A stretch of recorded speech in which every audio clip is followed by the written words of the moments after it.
Germany has so much to offer, from free education to amazing job opportunities and social security. But there are also many challenges about living here, and you are going to struggle with those challenges a lot. Some of them even contradict the common stereotypes that you might have heard about Germany. So in this video, I'm going to share the things that I wish I knew before moving to Germany, because they would have made my life so much easier. Let's start with the well-known idea that Germans are incredibly direct. Yes, they are often direct when it comes to everyday communication. So they will not hesitate to tell you if your music is too loud or if your shoes smell bad. And this bluntness in everyday communication might feel uncomfortable at first, especially if you are from the culture that values politeness over honesty. But here's where it gets interesting. When it comes to professional communication, let's say in a work or learning environment, I have found the German communication style to be incredibly indirect and sometimes even confusing. So let's say you start a job in Germany and you want to receive an honest feedback on your performance. Instead, you might find yourself decoding the sugar-coated messages and reading between the lines. And to illustrate this point, let's take a quick look at the job references, Arbeitszeugnisse, in the German professional world. You will never find a German reference letter that states that someone did a poor job. Every single sentence is crafted to sound very positive, but depending on the word choice, you can decode what the previous employer actually thinks about you. Here is a common phrase that you might find in a German reference letter. Er arbeitete durchaus motiviert. He worked quite motivated. On the surface, it sounds positive, right? However, the real meaning of this phrase is something like, meh, he tried I guess, but it wasn't too good. Or take a look at this one. Sie war eine geschätzte Mitarbeiterin. She was a valued employee. Do you think it is a good characteristic? Well, the answer is not really, because in the world of German professional communication, this is actually saying, well, she was great at talking with her colleagues, but not so much at her actual job. And if you are in a learning environment in Germany, you also often need to decode what the instructor actually wants you to do, because they will simply not tell you directly. Let me give you an example from the dance class that I attended. Our instructor never corrected the specific person that was making the same mistake over and over again. Instead, he would explain the mistake to all of us without calling out any names, expecting that the person will understand and correct themselves. However, this approach wasn't too effective, because not everyone is self-reflective enough to be able to recognize and correct their own mistakes. So to me personally, this indirect approach is a bit frustrating, because without a direct and constructive feedback, I am not able to progress as fast as I would like to. Now, it is still very important to say that we cannot reduce the entire culture to stereotypes like saying Germans only communicate directly or indirectly. Everything is complex and relative, and I am coming from my perspective as someone who grew up in Ukraine. And in my school, we had a bunch of teachers who were probably traumatized by the Soviet Union, and they used to call us idiots during the class.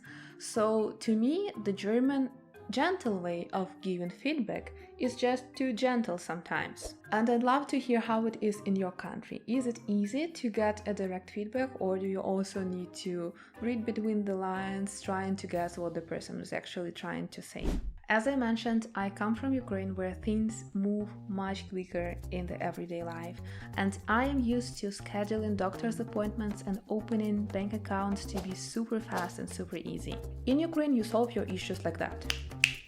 And I'm not sure where it's coming from, maybe because in the post-Soviet countries many things did not work properly in the beginning, and you had to hustle and you had to be proactive in order to get something done. A nigga like me, man, I love the game. I love the hustle, man. However, in Germany, it's a different story.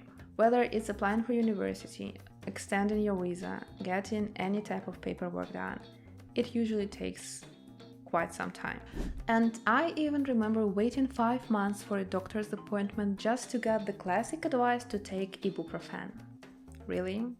5 months for that. There is this idea of German efficiency, and people expect the services here to be super fast and smooth and to work like a well-oiled machine. However, anyone who has lived here for a long period of time will tell you that it is often not the case. German efficiency is more about sticking to the rules. It is a system designed to be thorough. And while this can be really useful because you learn to be patient and to plan in advance, this can also make some tasks feel unnecessarily complicated and time-consuming. Just to give you some examples, if you want to open a bank account in Germany, it will normally take you 1 to 2 weeks, and for comparison, in Ukraine it would usually take you around half an hour. If you want to get married in Germany and at least one of the partners is not a German citizen, you will probably spend at least half a year getting all the paperwork done. And in Ukraine, registering a marriage will take you just a few days. And if you want to open your own business in Germany, get ready to wait for at least 1 month for all the paperwork to be completed, while in Ukraine you can do it in 1 to 2 days. So in Germany you really need to think about everything in advance and be prepared to wait for a really long time sometimes. And I feel like because bureaucracy is such a big thing over here, this approach slowly spills into your everyday life and you become like this as well. You adapt to a much slower pace. Everyone here has a calendar, everyone plans things months ahead. And you learn to be patient and you learn to plan ahead as well. So something as simple as meeting a friend can take 2 months of planning in advance, and I'm serious about it. Because of this, there is no wonder why you might feel isolated in Germany sometimes. And this brings me to my next point, which is loneliness. With all this planning and waiting, it's incredibly difficult to meet friends. And I honestly was not ready for this. When I planned to move to Germany, I expected my time here to be full of fun and new friendships. But the harsh reality is different. Meeting your existing friends is difficult, but also making new ones is difficult, especially with locals, which leads to this feeling of isolation that many people who move to Germany have. And I'm not talking about superficial acquaintances, I feel like those are quite easy to make here. I'm talking about real friendships and people you have deeper connection with. Having worked with international students, I have witnessed many of them being really frustrated because of this and feeling really isolated and lonely. Back in Ukraine, it was so much easier for me to be spontaneous and to grab a last-minute coffee with someone or to go for a walk with a friend. But here in Germany, I feel like I have gotten so Germanized that even an unplanned call from a friend can really annoy me because it interferes with my schedule. This structured environment here has not only affected the way I plan my day, but also the way I connect with others. And I'm definitely missing something, but also I don't know how to get un-Germanized in that sense. So if you have any ideas for me, please share in the comments. So those are the things that I wish I had known before coming to Germany, because they would have helped me to be more psychologically prepared for my life here. Let me know what your experience has been so far, or what do you expect it to be if you live in Germany, and thank you very much for watching.